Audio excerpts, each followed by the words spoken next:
We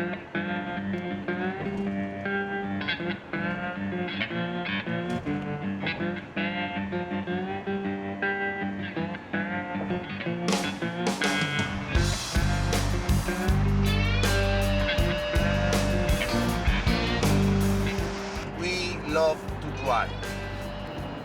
We need to drive. We need to go to work. I think we're very close to seeing a peak. L'énergie bon marché, c'est terminé. What you pay at the pumps. That's the statistic that counts. Again, I'm not saying the world's going to run out of oil. It never will. What the world is running out of is the oil that you can afford to pay. Là, on est en 2011. La situation est la suivante. La capacité de production mondiale actuelle, c'est 88 millions de barils par jour. Aujourd'hui, chiffre officiel, réserve politique, d'après donc les dernières données de BP, 1383 milliards, donc GB c'est gigabarils, milliards de barils, dans les réserves mondiales prouvées. S'il faut être extrêmement précis, on va dire dans les réserves 2P, c'est-à-dire c'est l'addition de ce qu'on appelle les réserves prouvées et les réserves probables. Les réserves prouvées, c'est celles dont le taux de certitude concernant leur extraction est de plus de 90%, et les réserves probables, c'est plus de 50%. Voilà. Donc si on additionne les réserves prouvées et les réserves probables, qui correspond en gros à ce que on va probablement extraire dans le futur, eh bien c'est à peu près 1500 milliards de barils. On se dit, il nous reste 1383 milliards de barils dans les réserves, d'accord? On en consomme 31 tous les ans. On divise l'un par l'autre, et on dit, eh bien, à consommation constante, il nous reste donc 45 ans de pétrole. Et ça ne veut rien dire en fait, parce que le problème c'est qu'on ne va jamais extraire le pétrole jusqu'à la dernière goutte à la même vitesse. Donc la production va décliner bien avant les 47 ans. C'est ça qu'il est important de comprendre. Aujourd'hui, on dit toujours qu'il reste 40-50 ans de pétrole. C'est faux, ça ne veut rien dire du tout. En fait, le problème, ce n'est pas à quel moment les réserves sont vides. Le problème, c'est à quel moment l'offre ne peut plus répondre à la demande sur le marché. La production, elle, va commencer à décliner bien avant. Et donc, c'est ça que l'on appelle le fameux pic pétrolier, le pic de production. Eh bien, c'est le moment à partir duquel, à l'échelle de la planète, nous ne sommes plus capables d'augmenter encore la capacité, le rythme d'exploitation, d'extraction des ressources pétrolières. L'Agence internationale de l'énergie, organisme officiel qui donc est supposé optimiste, hein, c'est eux, ils sont censés rassurer les marchés, les investisseurs, les politiques, sont censés rassurer tout le monde. Et malgré ça, ils annoncent en 2010, contre toute attente, que nous avons dépassé le pic de pétrole conventionnel en 2006. Depuis les années 1960, les découvertes diminuent. Voilà. Donc ça fait aujourd'hui à peu près 50 ans que les découvertes continuent mais diminuent. Hein. Aujourd'hui, quand on consomme 4 barils de pétrole, on n'en trouve plus qu'un. Donc évidemment, on a un problème simplement de renouvellement des stocks. Quand on parle de ce qui se passe aux États-Unis ou au Canada, ce ne sont pas des découvertes. C'est du pétrole que l'on connaissait. On savait qu'il était là, simplement le prix du pétrole ne permettait pas d'aller le chercher. Donc aujourd'hui, on va chercher les sables bitumineux, on va chercher le pétrole de schiste, parce que économiquement, on arrive à avoir une certaine rentabilité. Mais ce n'est absolument pas des nouvelles découvertes de pétrole. Donc aujourd'hui, par exemple le pétrole de la Guyane, hein, quand on regarde, bon effectivement on a trouvé de l'ordre de 1 milliard de barils à cet endroit-là, ce qui est déjà une très grosse découverte, mais 1 milliard de barils, si on regarde par rapport à ce que consomme le monde en un an, c'est-à-dire 32 milliards de barils, bah, on se rend compte que finalement ça ne représente pas grand-chose, c'est de l'ordre de quelques semaines. Et donc ce n'est pas parce qu'on va trouver un gisement d'1 milliard de barils que ça va changer fondamentalement la donne. On va avoir donc la production de carburant liquide qui va commencer à décliner à un rythme de 1 à 4% par an. Alors en ordre de grandeur, le choc pétrolier de 1973, c'était 4% de réduction de la production mondiale. Là, c'est 1 à 4% tous les ans qu'il va falloir compenser pour réussir à remplir ce trou qui se forme et compenser ce déclin.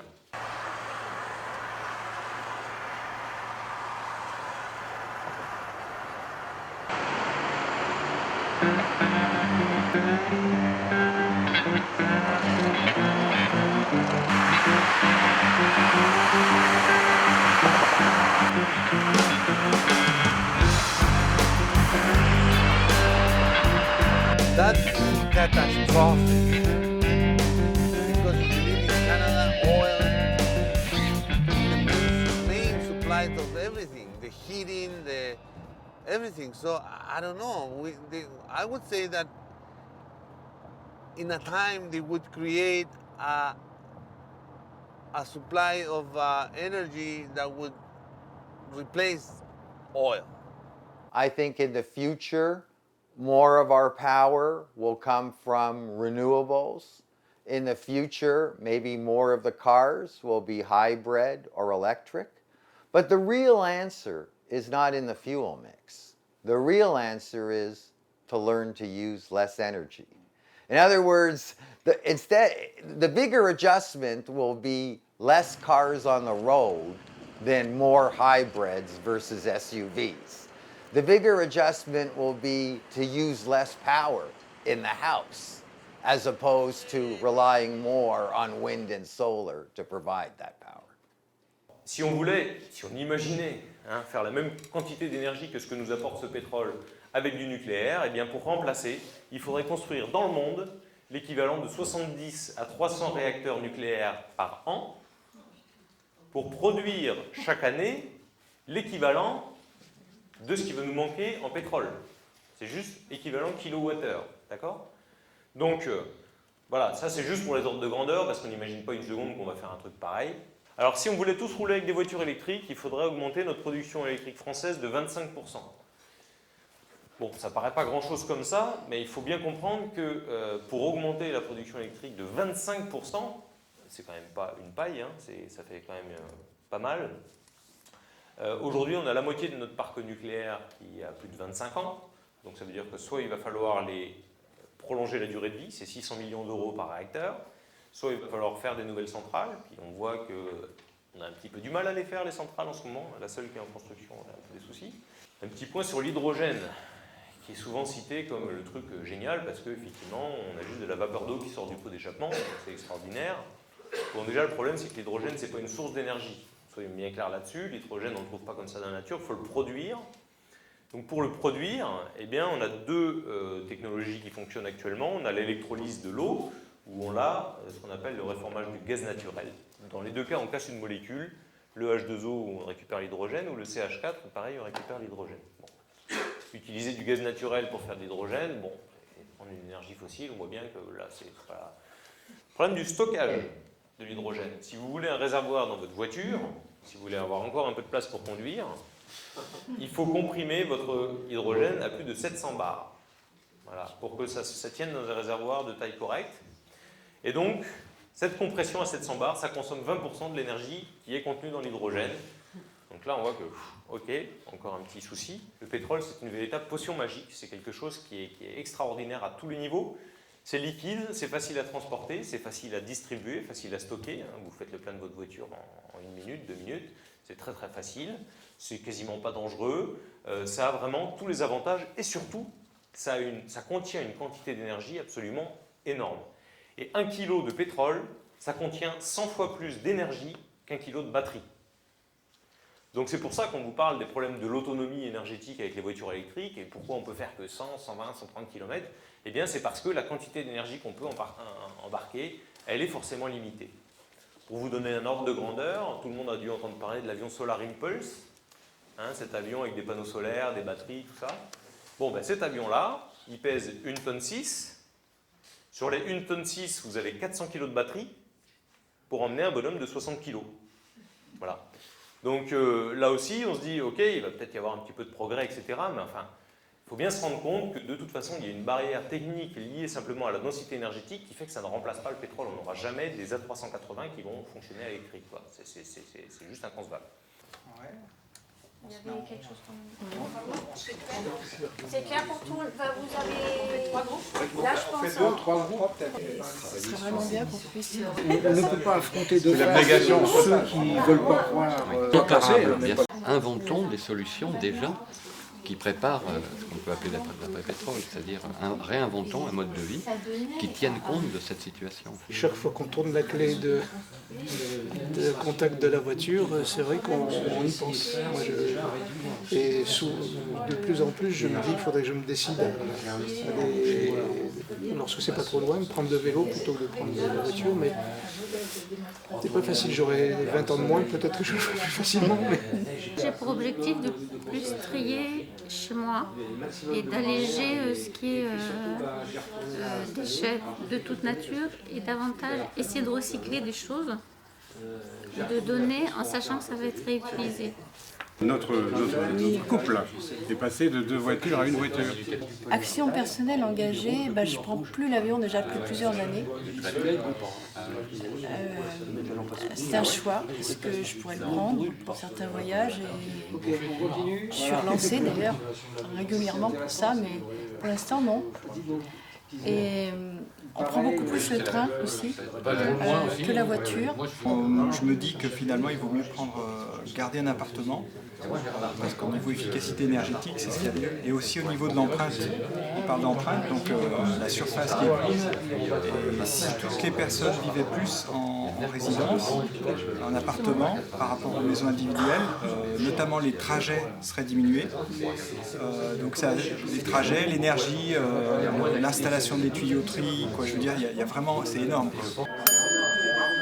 C'est toujours intéressant d'avoir un feedback des personnes qui ont assisté. Donc, qui se lance? Des rapporteurs? Oui, des gens qui requalifient leur maison vis-à-vis de l'isolation, ouvrent des baies vitrées, qui profitent des expositions naturelles en ouvrant des baies vitrées côté soleil, côté sud. On a évoqué l'importance de se rencontrer, se regrouper, avoir un soutien politique pour mettre des actions en place. Donc on prend l'avion, on prend le vélo, on a une voiture au lieu de 2, on se remet à faire un potager, on réduit la consommation de l'eau, on évite les grandes surfaces et on privilégie les commerces de proximité. Bienvenue à la fête de la transition, au nom du Trièves en transition. Dans cette salle, vous trouverez, outre les stands d'un certain nombre d'acteurs du Trièves, du développement durable et surtout de la transition, tout au fond de la salle, côté sud, une fresque collective sur laquelle vous êtes invités à venir représenter ce que vous imaginez de la vie en Trièves en 2050.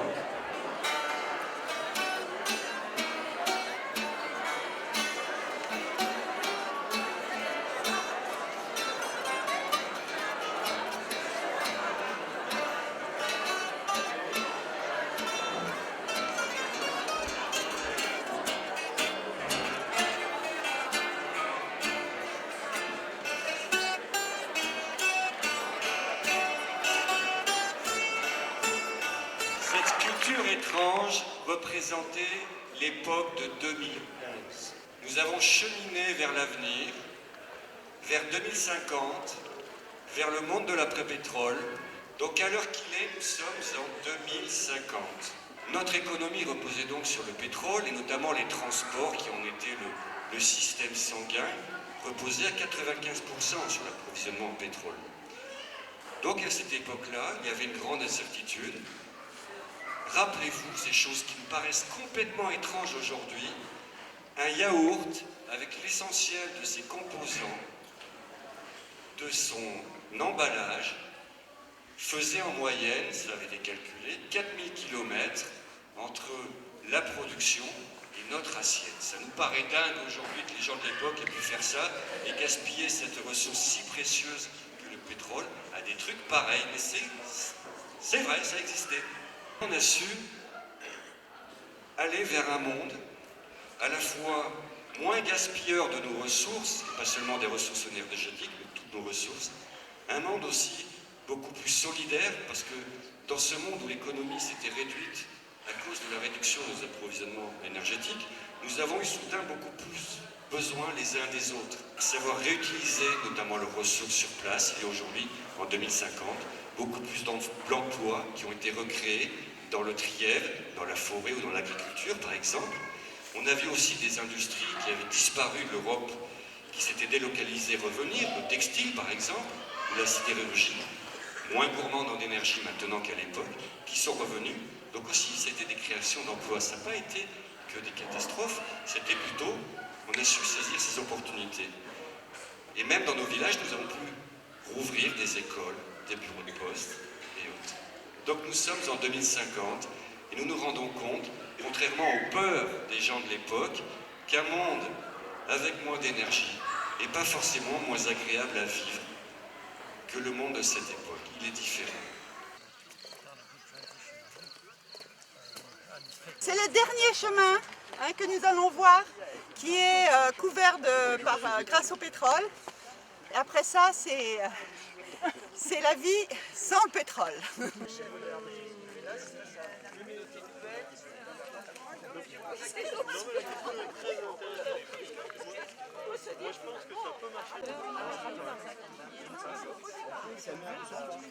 Par exemple, ceci, on n'a jamais su, franchement, l'énigme est complète, de quoi pouvait servir cet objet. Alors bon, on va bientôt se lancer dans le décryptage des signes, hein, il y a des signes dessus. Voilà. On en a un autre ici aussi. Alors celui-là, il y a des gens du monde entier, les Américains vont venir, parce que franchement, on n'a pas pu comprendre. Là, c'est cassant. À quoi ça pouvait bien Alors, servir? par rapport Mais il y a au deux temple, couleurs aussi, c'est peut-être il y a deux couleurs. Le fait que ça soit un temple, on en a pratiquement la preuve hein, avec les signes là. On pense que c'est un objet de culte en fait. Hein. Peut-être qu'à cette époque-là, peut-être des offrandes, effectivement. On ne se rend pas compte hein, de la qualité de cette époque. On a perdu un petit peu ce sens-là, hein, du sens du sacré, etc. Je fais partie donc des fondateurs de l'association Négawatt, qui rassemble donc des personnes intéressées par les questions énergétiques, les questions de transition énergétique. Eh bien, la tendance est un accroissement de la consommation. Donc, il est nécessaire de prendre des mesures qui vont dans l'autre sens, vers une réduction des consommations. Sinon, on voit bien un envol des prix. Et donc, on n'est pas sur des petites augmentations, on est sur des écarts de prix très très importants. A-t-on besoin de chauffer à 24 degrés ou mettre un pull et puis finalement rester à 20 ou 19? Donc voilà les questions posées par la sobriété énergétique. Sachez que c'est un champ extrêmement important d'économie d'énergie. On voit que la technique peut nous permettre de réduire de façon substantielle, pour un besoin d'éclairage, vous divisez par 5 la consommation, entre un filament et une lampe fluorescente. Donc là, un gain d'efficacité énorme. Il a parlé de choix. Donc il a dit la sobriété c'est une question de choix. C'est par exemple quand vous allez acheter un écran, et ben, au lieu d'acheter un grand écran, vous allez acheter un petit écran. Ce qui vous permet du coup, pour un même usage, de consommer moins d'énergie. C'est que suivant le choix d'ampoule qu'on allait faire, suivant le choix d'écran qu'on allait faire, suivant le choix de voiture qu'on allait faire, et bien effectivement on allait consommer moins d'énergie et qu'on allait faire de la sobriété. Mais à aucun moment je l'ai entendu parler de remettre en cause profondément nos modes de vie. Parce que moi je parle de remise en cause profonde de nos modes de vie. Je ne parle pas de changer nos types de matériel, etc. C'est l'organisation des territoires qui doit changer. Je parle de sobriété, ça veut dire que globalement, la grande distribution, ça va être terminé. Hein. Donc c'est carrément notre manière de nous alimenter qu'il faut complètement repenser. C'est notre manière de nous soigner avec une industrie pharmaceutique qui est basée sur des médicaments pétrochimiques, etc. Des centres hospitaliers qui sont à grande distance où tous les gens doivent prendre leur bagnole pour y aller. Enfin, c'est une remise en question de tout le système qu'il faut faire.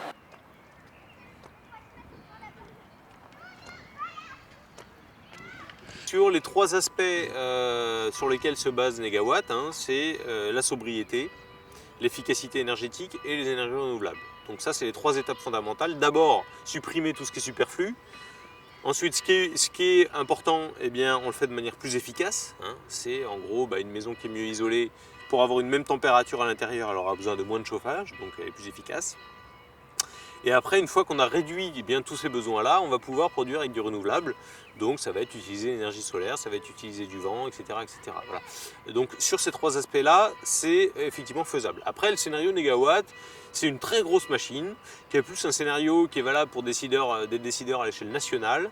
On pourrait en discuter longuement. Moi, je pense que ce n'est pas un scénario qui est tenable, parce que c'est à échéance de 2050 et ça ne tient pas compte notamment des futures crises économiques, de la future crise énergétique qui va avoir lieu. Donc pour moi, on ne pourra pas autant préserver notre mode de vie que ce qui voudrait être indiqué dans le scénario Négawatt. L'énergie bon marché, c'est terminé. Donc ça veut dire qu'on ne pourra plus se permettre les gaspillages qu'on avait jusqu'à présent et qu'il va falloir repenser un certain nombre de choses, c'est-à-dire notamment l'économie mondialisée telle qu'on la connaît. Dans un monde où il n'y a plus assez de pétrole pour tout le monde, eh bien à ce moment-là, on va se rendre compte que la donne va s'inverser et donc les techniques agricoles vont changer, parce qu'on a aujourd'hui une agriculture qui est extrêmement dépendante des ressources fossiles. La distribution de l'alimentation va changer. La santé va changer puisqu'on fait des médicaments à partir du pétrole, qu'on a tout en plastique jetable, etc., qu'on ne fait plus aucune stérilisation, on n'utilise plus le verre et toutes ces choses-là. Aujourd'hui, tout est en plastique, il y a des quantités de déchets qui sortent des hôpitaux tous les jours, c'est absolument incroyable. Dans la plupart des secteurs les plus essentiels de notre société, aujourd'hui, on a une dépendance énorme au pétrole, alors qu'en France, on n'en a pas.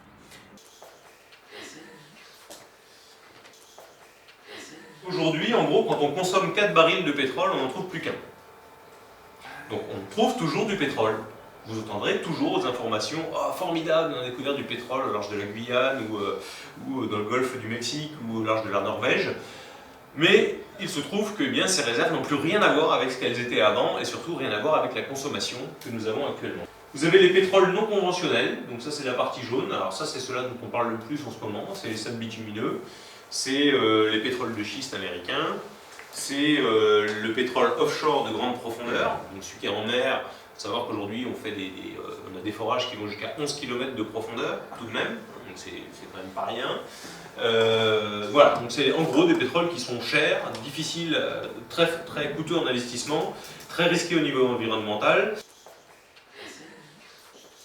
Si vous avez compris le problème, si vous êtes conscient de la nécessité du changement, n'attendez pas que la décision vienne d'en haut. Et c'est d'abord le citoyen qui doit se prendre en main sans attendre que ça vienne. Donc, je te trouve trop modeste parce que tu as fait des choses avec les élus à Châteauneuf-sur-Loire, il me semble. En tout cas, c'était un peu ton dada, tu sais, il y avait un débat. Et je me demandais, est-ce qu'il n'y a pas des gens qui croient pas ce que tu dis dans tes conférences? En fait, non, mais en général, dans toutes les conférences sur le climat, il y a toujours un Claude Allègre. Il y a toujours un dans la salle qui est là pour dire « mais c'est des conneries ce que vous racontez ». Et j'ai toujours pas trouvé, dans 120 conférences, une personne qui démontait mon argumentation. Or, au niveau du corps des mines, enfin voilà, où vous en êtes quoi. Que politiquement les choses ne se disent pas, d'accord, mais concrètement derrière, il dit il n'y a pas de consensus. Il nous explique qu'en fait, il y a juste une obligation en termes de communication pour ne pas provoquer la panique et tout, et qui peuvent dire exactement l'inverse de ce que disent les experts. Voilà. Donc ça, déjà c'est un fait dont il faut avoir conscience.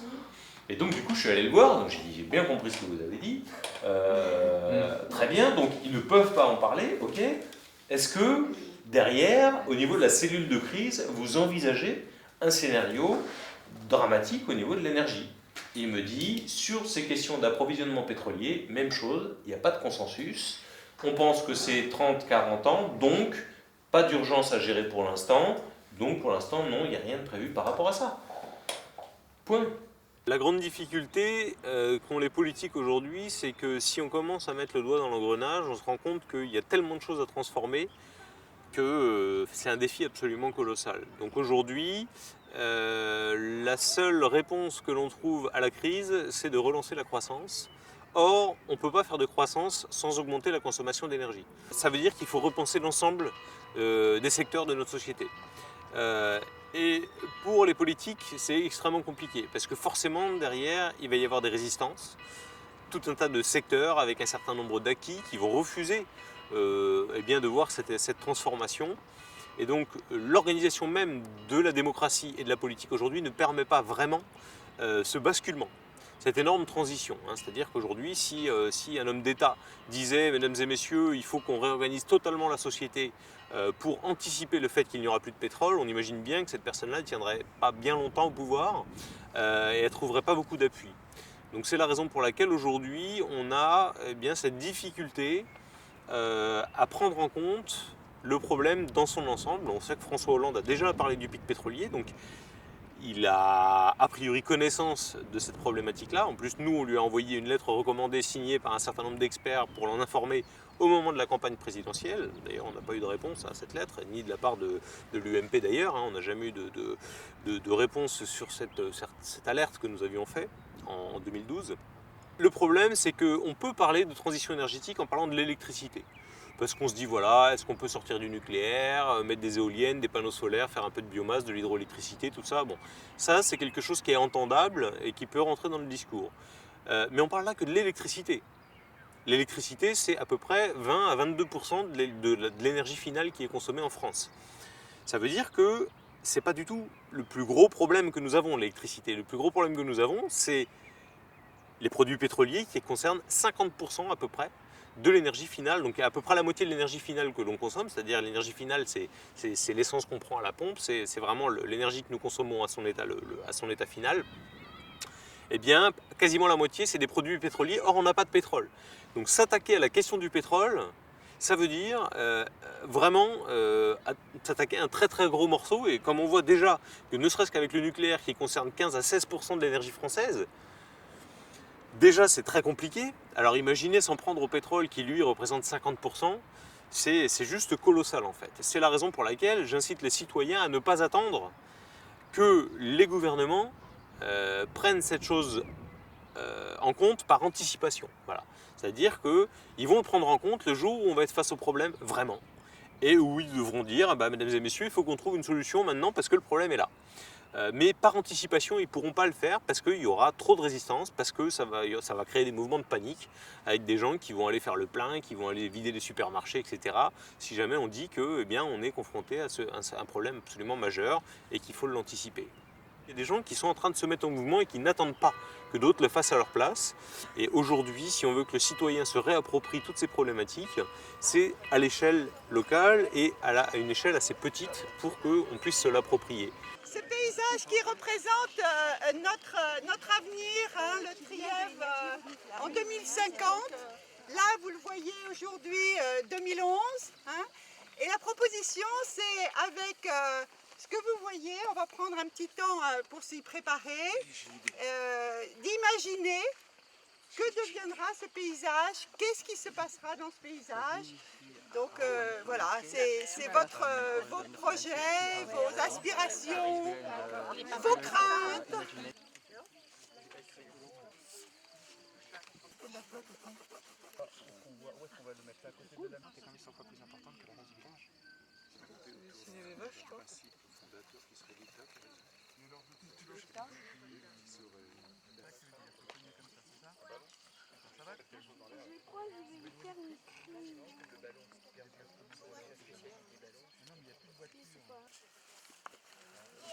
Si on décide localement de dire tiens comment je peux isoler mon logement, ou comment on peut faire des jardins collectifs, ou tiens comment on peut faire en place mettre en place bien du covoiturage ou des choses comme ça, eh bien on se rend compte que là on est dans des choses que les gens peuvent s'approprier directement tout de suite. Et c'est ça l'enjeu en fait, c'est ce qu'on peut faire tout de suite, faisons-le maintenant. Et en ce sens-là, c'est crédible. En ce sens-là, c'est pour moi, oui, un des mouvements qui a peut-être le plus de crédibilité, dans la mesure où, eh bien, il part déjà du principe que le futur sans pétrole ne sera pas forcément moins bon. Les gens sont de plus en plus attentifs à ces fameuses alternatives. Donc pour ces groupes de transition, l'idée c'est d'être le plus visible possible par des actions concrètes. Pour des territoires de 100 000 habitants et pour la région parisienne en particulier, c'est particulièrement compliqué parce qu'il y a une densité de population telle que c'est compliqué d'imaginer de l'autosuffisance alimentaire, de l'autosuffisance énergétique, etc.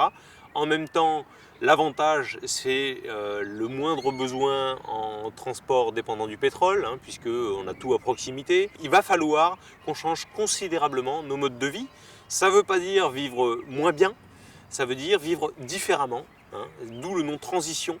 Hein, c'est vraiment changer de regard sur la société, se rendre compte que tout le regard que l'on avait sur l'organisation passée n'est plus applicable au contexte actuel, hein, que ce soit pour le changement climatique, que ce soit pour la crise économique, que ce soit pour le choc pétrolier, que ce soit pour la question de l'accès à l'eau, de la biodiversité, des terres rares, des métaux, etc. On se rend compte qu'il y a des limites partout et qu'on est en train de les atteindre. Et donc forcément, il faut qu'on change de regard sur la société et qu'on voit comment on peut vivre heureux et bien, malgré ces contraintes et malgré ces grands changements qui surviennent.